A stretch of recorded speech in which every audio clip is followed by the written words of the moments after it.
Hi and welcome to our Git tutorial. In this video, we'll talk about Git Basics Commands. Git is a distributed version control system that helps you track changes in your codebase and collaborate with others.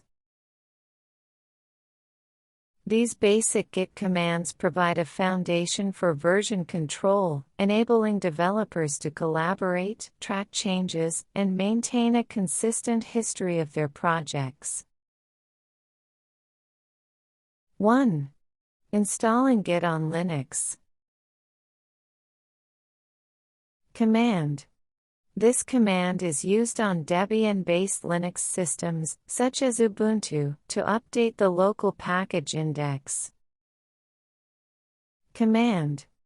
When you run this command, the package manager will check the repositories configured on your system, download the Git package, and install it along with any necessary dependencies. 2. Verify the installation. Command. This command is used to check the version of the Git version control system installed on your system. 3. Configuration and setup. Before making any commits, set your username and email. Command. This command is used to configure the global username associated with your Git commits on your system. Command. This command is used to configure the global email address associated with your Git commits on your system. 4. Checking configuration. Command.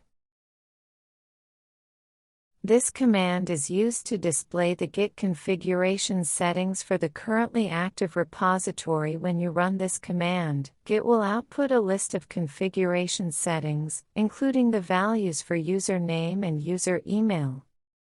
5. Initializing a repository. Command. When you run this command in a directory, it sets up a new Git repository, creating the necessary data structures and configuration files that Git uses to track changes, manage versions, and store the history of your project.